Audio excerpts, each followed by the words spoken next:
Giridvaradhari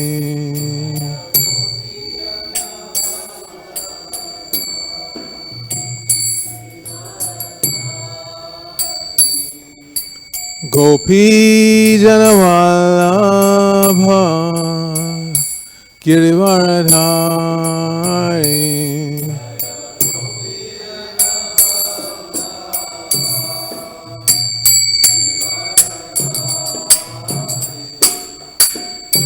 Yashodanandana Brajajanaranjana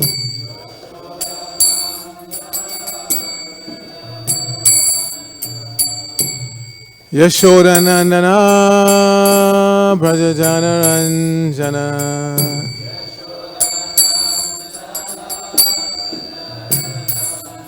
Jamuna Tira Vanachari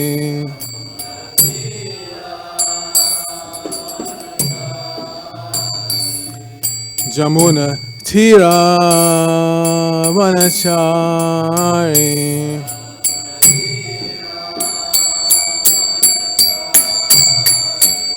Jaya Radha Madhava Kunja Bihari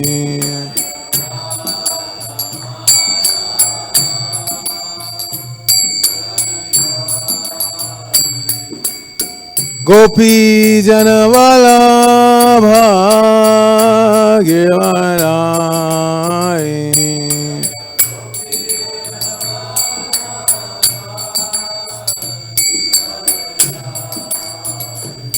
Gopi Janavallabha Giridvaradhari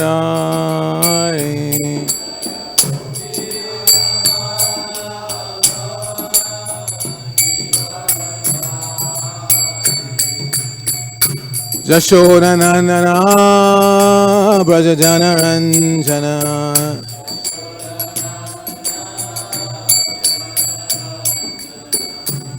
Yashodanandana Brajajanaranjana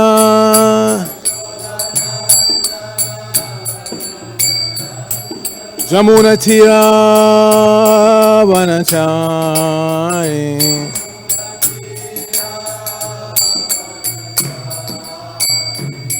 Jamuna Tira Vanachari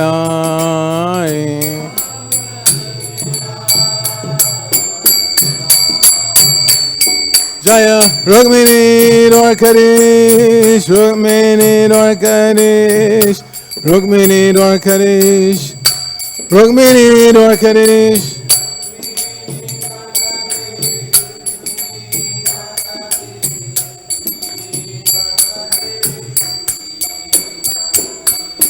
Jaya Jagannath Jaya Jagannath Jaya Baladeva Jaya Subhadra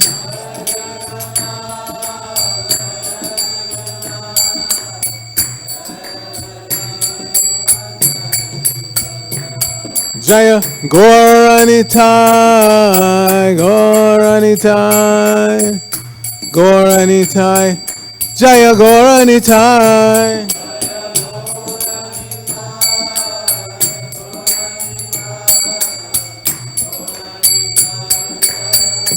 Jittai Gaur Haribol Haribol Haribol Gaur Haribol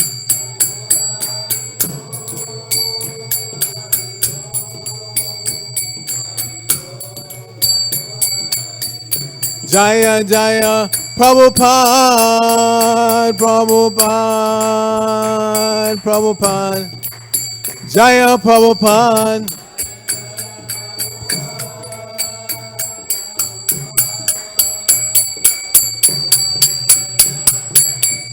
Jaya Jaya Prabhupada Prabhupada Prabhupada Srila Prabhupada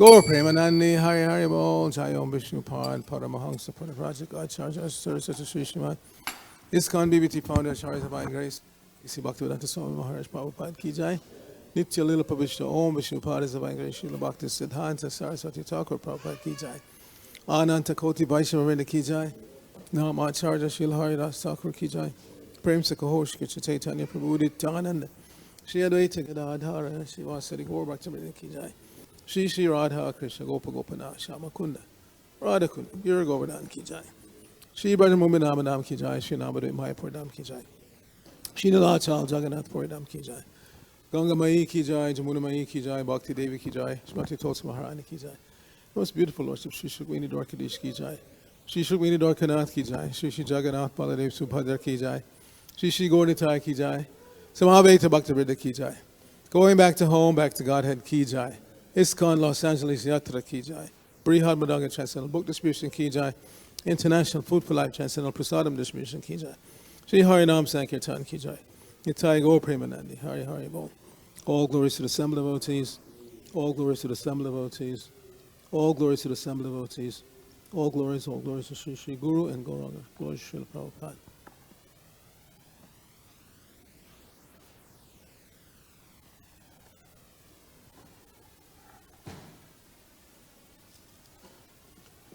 Narayanam Namaskritya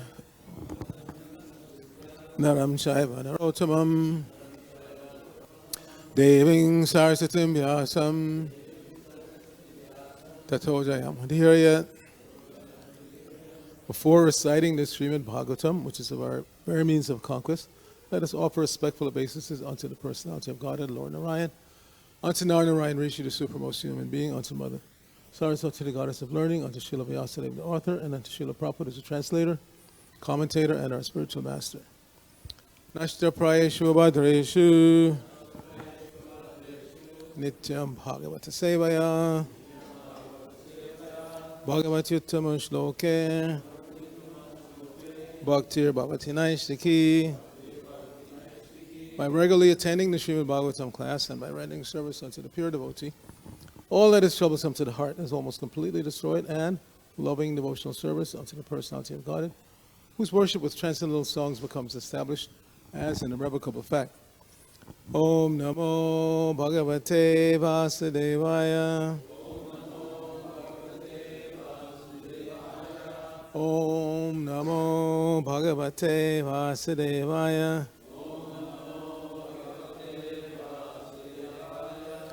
Om Namo Bhagavate Vasudevaya. So we're continuing our reading from the third canto of the Srimad Bhagavatam. This is chapter 26, Fundamental Principles of Material Nature. Today's text, plural, and we have one without a purport, which I'll read by myself, and then we'll go on to the next one. So we're starting at 44.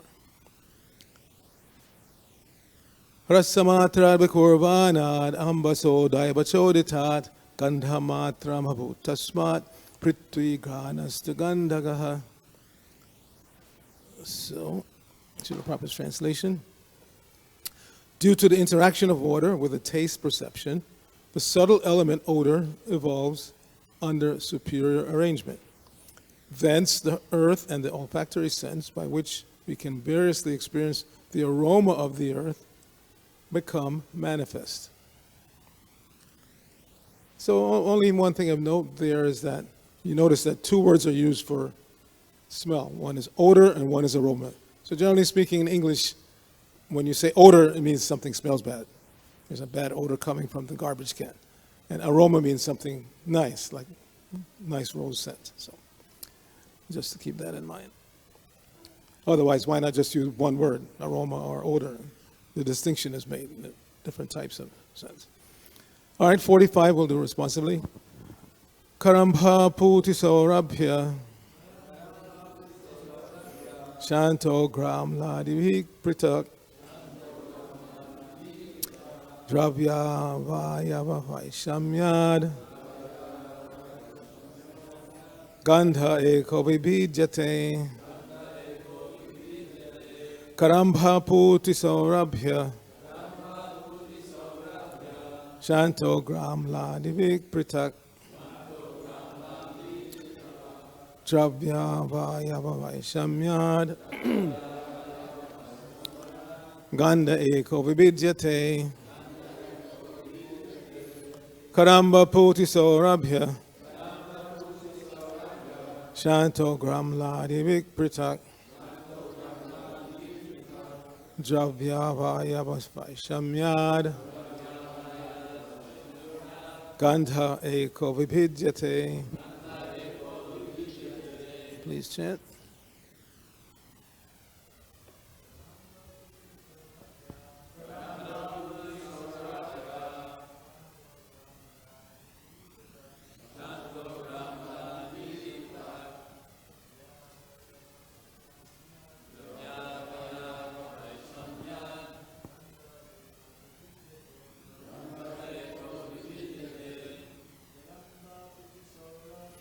karambha-pūti-saurabhya śāntogrāmlādibhiḥ pṛthak dravyāvayava-vaiṣamyād gandha-gaḥ karambha-pūti-saurabhya śāntogrāmlādibhiḥ.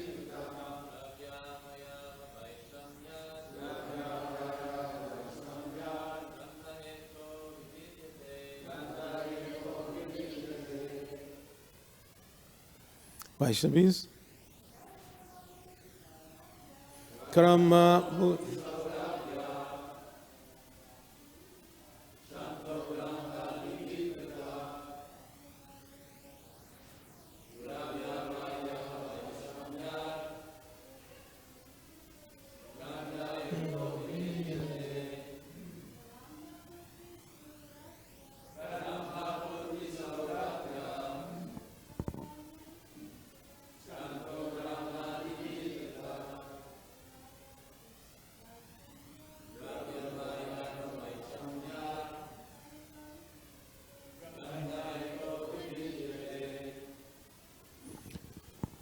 Synonyms: karambha, mixed; pūti, offensive; saurabhya, fragrant; śānta, mild; ugra, strong, pungent; amla, acid; adibhiḥ, and so on; pṛthak, separately; dravya, of substance; avayava, of portions; vaiṣamyād, according to diversity;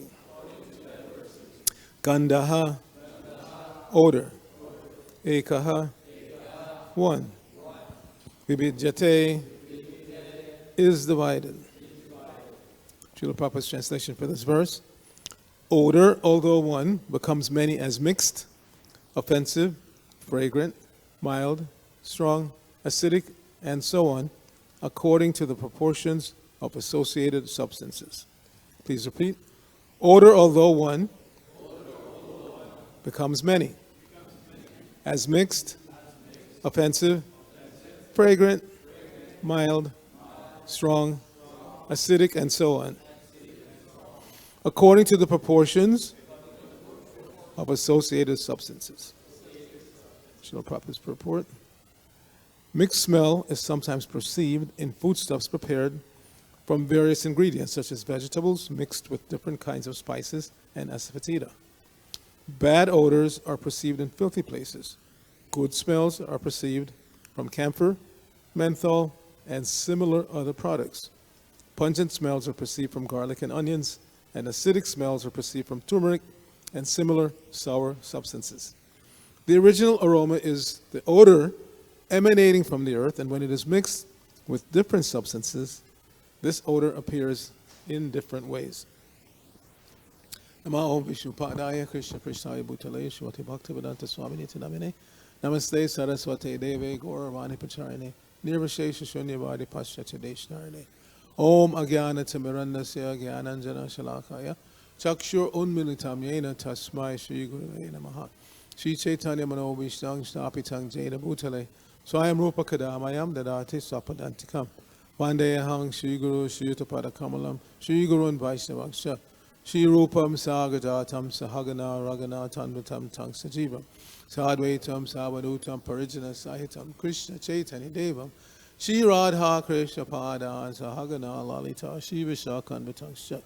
Hey Krishna Karuna Sindhu Dina Bandho Jagatpate Gopesh Gopika Kanta Radha Kanta Namostate Tapta Kanchana Gourangi Radhe Vrindavaneshwari Vishavanu Sute Devi Pranamami Haripriye Vancha Kalpatarubhya Kripa Sindhuva Evacha Patitanang Pavanebhyo Vaishnavebhyo Namo Namaha. Jai Shri Krishna Chaitanya Prabhu Nityananda Shri Advaita Gadadhara Shri Vasudeva Gaur Bhaktivinoda. Hare Krishna Krishna Krishna Hare Hare Hare Rama Rama Rama Hare Hare. So yesterday Shyamchandra Prabhu gave a very nice overview and distinctions, delineation of what this chapter is dealing with and which verses deal with what. Very nice. I always remind him to, he does very nice research, to when the lecture, which is recorded, is put on the YouTube channel, to also add the notes so people can follow along and see what those notes are.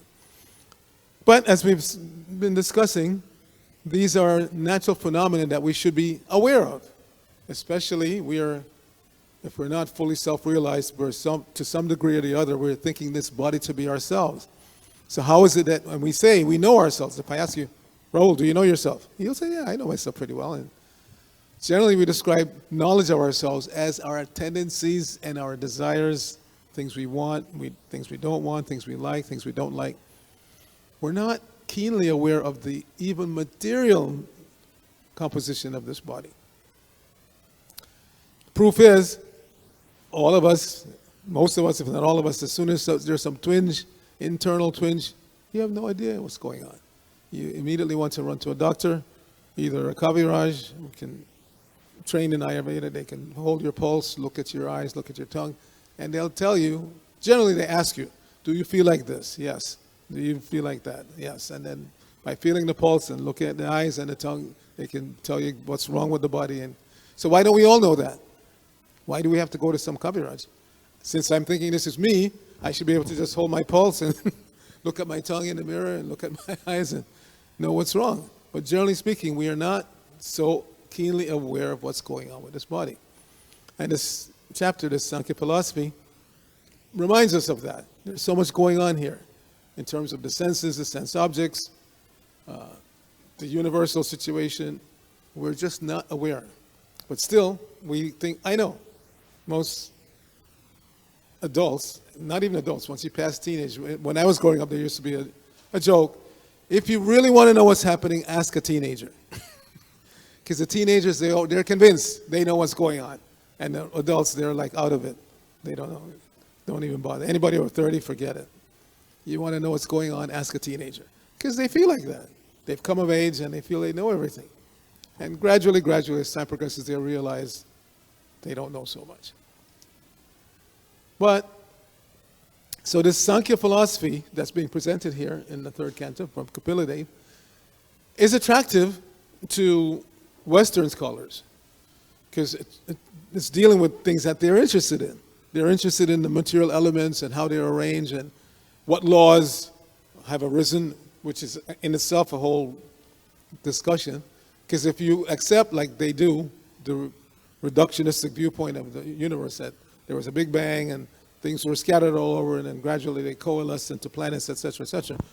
Why would you get any order out of such a system? Why not remain random? Just some days you throw something up and it just keeps going up, and another day you throw something up and it goes sideways. But generally speaking, they say, no. There's laws of nature.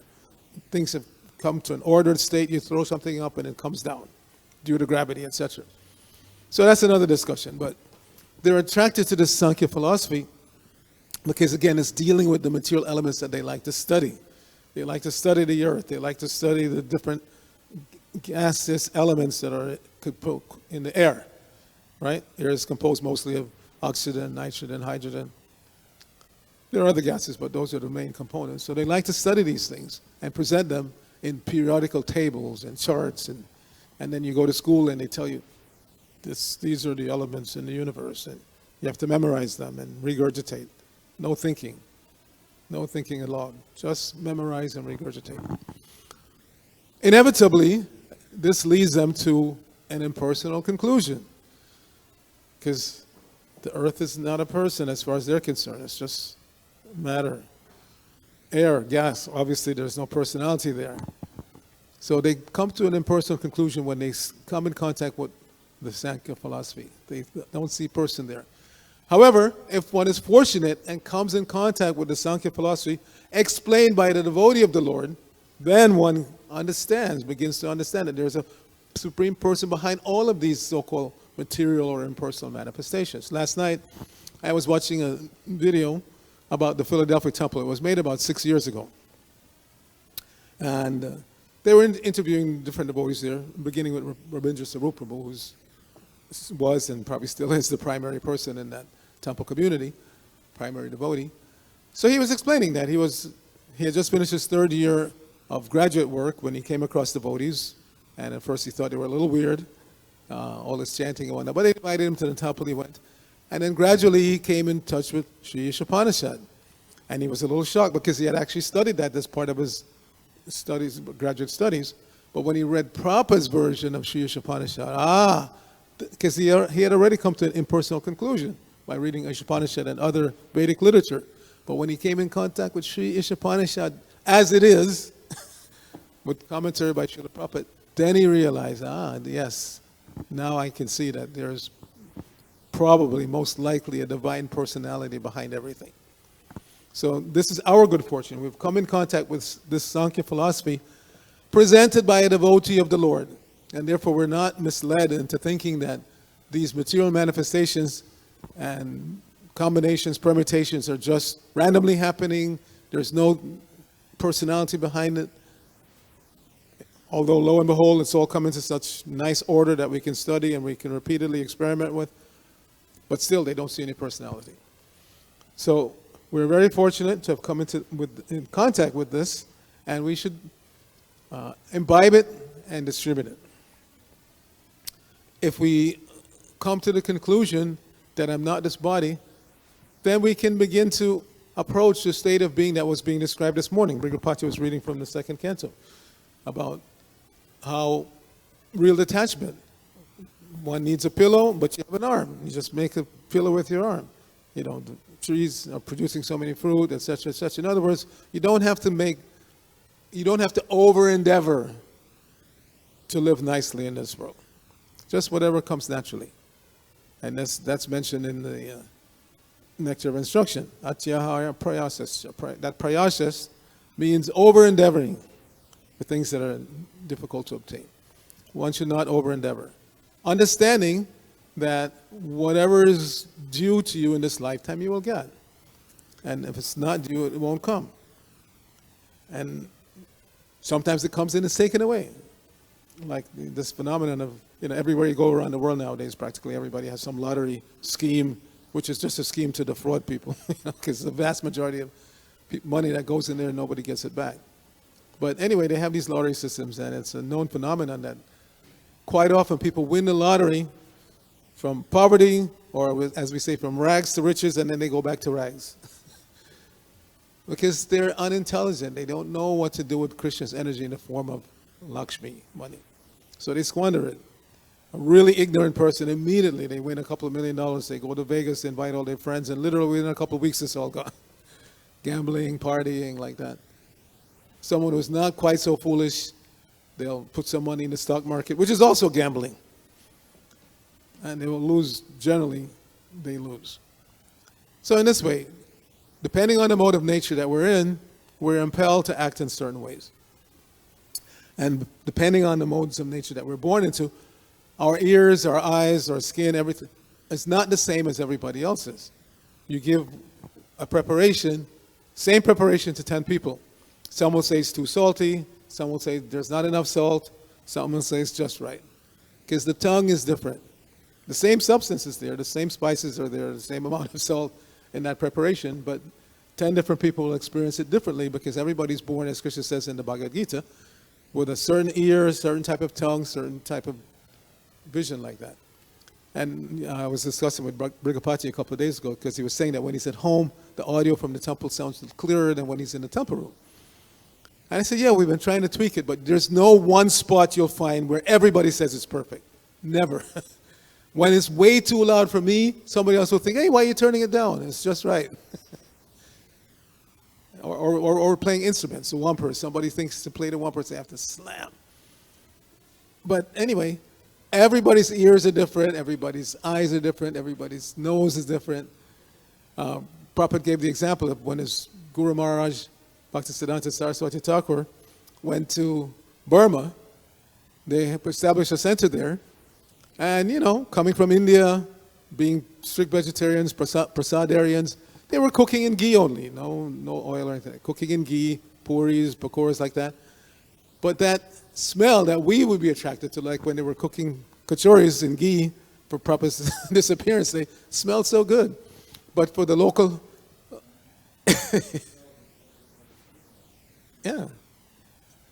but the local Burmese people, to them it smelled horrible.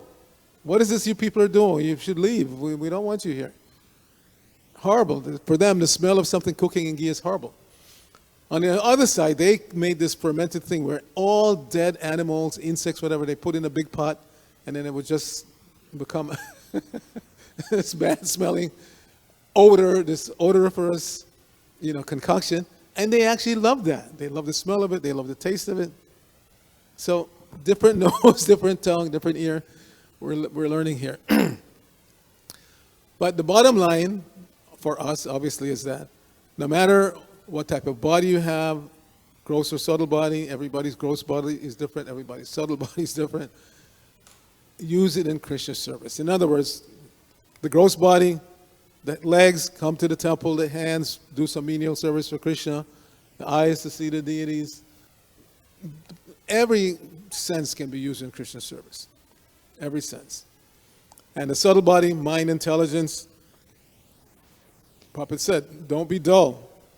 Think about this philosophy and write something. Back then, Back to Godhead magazine was very prominent. So he said, yeah, realization means you think about this philosophy and write something to present to be published in Back to Godhead. So Back to Godhead is still going on. Everybody here can think about this philosophy, think about your experience, how you've applied it, how you've passed it on to others, and you can write something. It's not guaranteed that it will be accepted. Our karambha-pūti used to be one of the editors in accepting or reading over new material that's submitted to the magazine. But at least the exercise of thinking and writing is good, whether it's ever published or not. Prabhupada showed the example himself. He would keep a journal. That's another type of writing that everybody can engage in. Every day, keep a journal. Think about what you have to do, what you've done, encounters, etc. Write it down. Prabhupada kept a ledger. Every paisa, every penny that he spent, every penny that came in and every penny that went out, he wrote it down. So everybody can do that. Everybody can do that. So in this way, one keeps one's mind and intelligence involved in Krishna Katha, Krishna philosophy. And it's very pleasing. As Krishna says in the Bhagavad Gita, it's very pleasing to discuss this philosophy amongst ourselves. It's essential and it's very pleasing because anything related to Krishna, Krishna is the source of all pleasure, reservoir of pleasure. So anything related to Krishna ultimately gives the participant, the practitioner, pleasure. And that's the real pleasure that we're looking for, not the pleasure just of, now, don't be scared, because this morning it seemed a little harsh, you use your arms for a pillow, etc., etc. Doesn't mean that we all have to start doing that. No. Prabhupada, it's understood that in this age, we don't have the internal or external fortitude to live that kind of life like the Goswamis were living. It was mentioned, read this morning. The Goswamis, they were living under a different tree every night, but some or other they were writing literature that you cannot imagine. Scholars can't even imagine the literature they were writing. And not from speculation, Nana Shastra Vicharana Kanipano, said Dharma Sangstapako. They were studying scrutinizingly all the revealed scriptures with the aim of establishing eternal religious principles for the benefit of all human beings. Not just those who identify as Hindu or whatnot. No, for everyone. These are eternal principles that apply to every community, to every person. And thus they're worth taking shelter of. Why? Because they're absorbed in the mood of the gopis. What is the mood of the gopis? Everything for Krishna's pleasure, no matter what. My reputation, damn my reputation. I run away from home when I hear Krishna's flute, which is something very serious in Vedic culture. Nowadays it's nothing. You run away from home, nobody cares. But in those times, 5,000 years ago, for a woman to run away from home, either married or unmarried, in the dead of night, because she hears Krishna's flute, that's loss of reputation.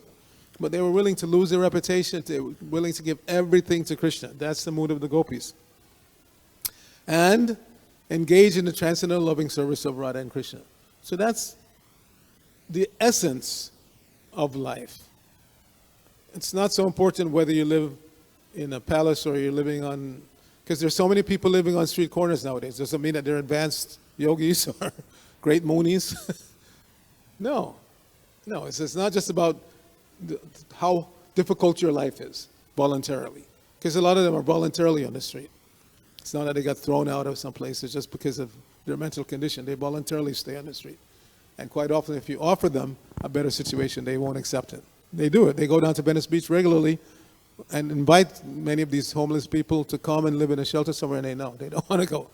They prefer to stay on the street.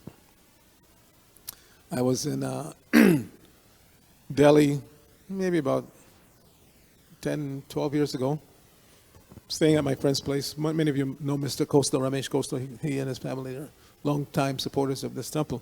So they have a nice house, and whenever I go through Delhi, they always insist that I stay there. So I stayed for a few days, and their next door neighbor was a man named Mr. Chaudhary. So he invited us over. We went and we were chatting. Very successful business guy. So he related that one morning while he was driving to his office, not one morning, every morning they come. The beggars, as soon as you stop, the beggars come running up, knocking on it. Either they're trying to sell you something or they're just begging for money. So he said this boy, looked to be about maybe 12, 13, came to his window, was begging, Baba, Baba, give me some money. So he said, look, I won't give you any money, but I'll give you a job. Right now, you come with me to my office, I'll make you the office boy, I'll give you a job. Then you'll have money, you don't have to beg anymore. So the boy said, well, how much will you give me? He said, something like 200 rupees a week. The boy said, no, I make more than that on the street.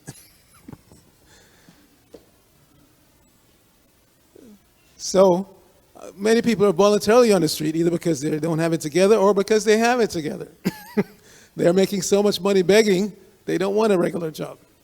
Unfortunately, though, a lot of those children are victimized because they're, older gangster types. They just go around and shake them down, take as much as they want of their collection. But so it's not about living a hard life voluntarily. It's about what you do with your life. So whatever comes naturally to the devotee accepts and is happy with. And sometimes things that we really shouldn't get so involved in make us unhappy. Just like recently there was an election here, and the election is over, but some devotees are still fighting because some devotees wanted this person to win, and no, that person didn't win, and some devotees are happy with the person who won, and they fight about it. So I just wanted to read something from Srila Prabhupada. I wanted to read something from Srila Prabhupada that we should all meditate on in terms of this political, and this is everywhere, not just in America.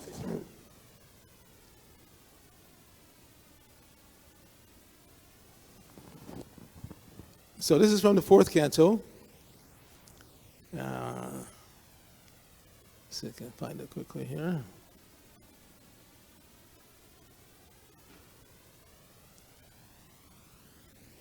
It's chapter 14, which is the story of Vena. And the verse is as follows. The saintly sages continued thinking, of course we were completely aware of his mischievous nature, yet we nevertheless enthroned Vena. If we cannot persuade King Vena to accept our advice, he will be condemned by the public and we will join them. Thus, by our prowess, we shall burn him to ashes. That's the verse.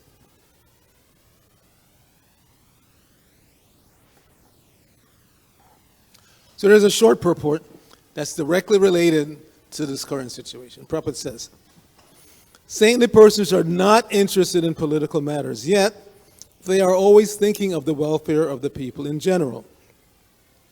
Consequently, they sometimes have to come down to the political field and take steps to correct the misguided government or royalty. However, in Kali Yuga, saintly persons are not as powerful as they previously were. They used to be able to burn any sinful man to ashes by virtue of their spiritual prowess. Now, saintly persons have no such power due to the influence of the age of Kali. Indeed, the Brahmanas do not even have the power to perform sacrifices in which animals are put into a fire to attain a new life. Under these circumstances, instead of actively taking part in politics, saintly persons should engage in chanting the Mahamantra, Hare Krishna.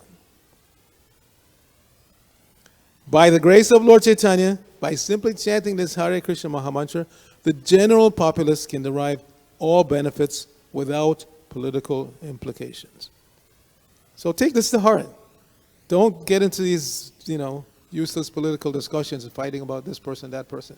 Just go out and distribute the Mahamantra. Go out and distribute Prabhupada's books. You'll turn impersonalists into personalists, like Ravindra Swarup. You will turn uneducated, misinformed, disinformed populace into persons who, even if they stick to the democracy way of life, which is okay, at least they will be informed enough to select somebody who is worthy of selection, not some sinful rascal who will simply lead them further and further into sinful life. Not understanding that he or she themselves, they have to take, which is another thing that comes from this section, they have to accept 1/6 of the karma of all the people they're so-called leading. They don't know that. They think it's, open season, anything goes, they can do whatever they want. No. If you accept the position of a leader, you get 1/6 of the karma of the people that you're leading. So it's incumbent upon you as a leader to make sure that they lead at least pious lives, if not devotional lives. So again, I'm begging devotees, because it's still going on even though this election is over. Yesterday, one devotee came to me to complain about another devotee who was gloating because he wanted the person who won to win. And he's saying, oh, but he's such a good guy. He's this. No, we don't get involved with that. Just chant Hare Krishna. Go out and give Hare Krishna to everybody else. That's our mission. Hare Krishna. All right, maybe a minute for any question, comment. Rabindranath Prabhu, his hand shot up right away. Please give him the microphone.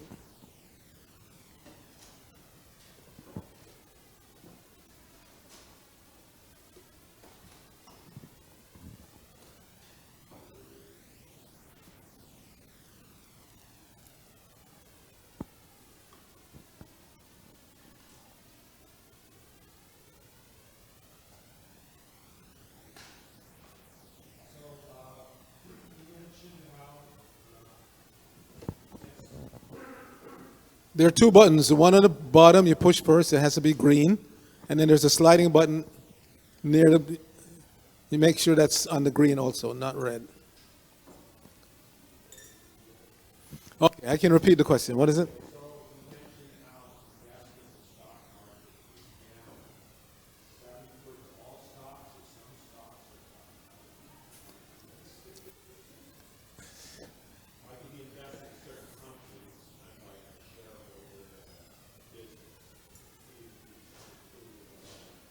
From the devotional viewpoint of economics, any kind of stocks or bonds or anything like that is gambling.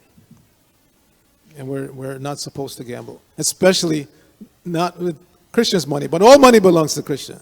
This is the mistake that some devotees make. I inherited, it's my money, so if I want to put, so many thousands of dollars in the stock market, that's nobody's business. No, it's Krishna's money.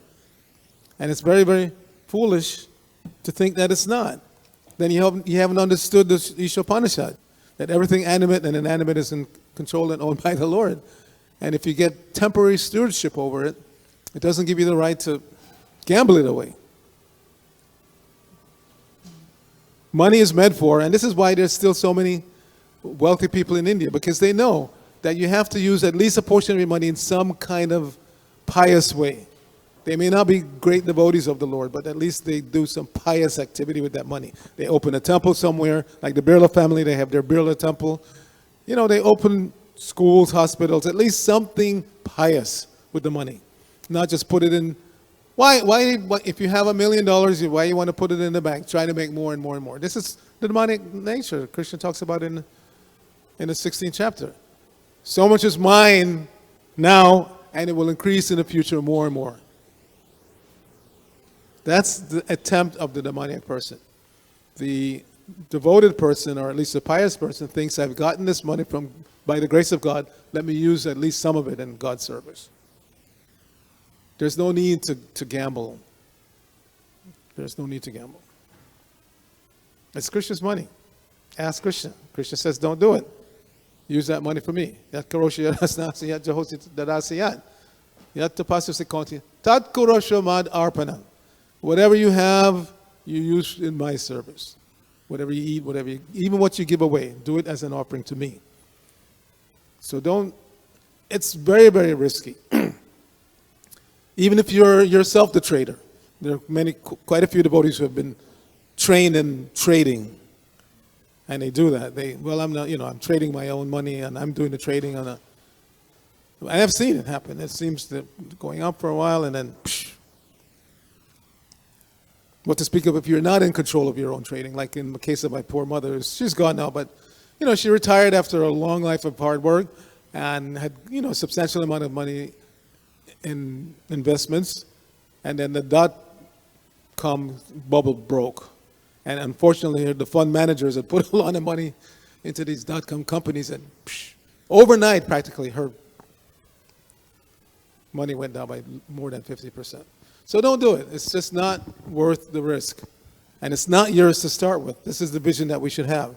Whatever money comes to us, whatever energy comes to us in any form, use in Christian service. And Krishna, Prabhupada, would never give permission. We know, we have the example of Prabhupada when he was in Zurich. And devotees were saying, Prabhupada, gold is rising so much, why don't we put some money in gold? And Prabhupada said, no. No. We don't want to take any such risk. So if you have some money in some risky investment, no matter how safe they say it is, like they tell you, but stocks are risky, but bonds are okay. They're pretty safe. They're not. Overnight, we see the world situation so volatile. And a so-called bond, municipal bond or some kind of bond, federal bond, can crash overnight just because of the change in political situation. So it is gambling. Don't gamble. Grantaraj Srimad Bhagavatam ki jai, Srila Prabhupada ki jai, Gaur Bhakta Vrinda ki jai.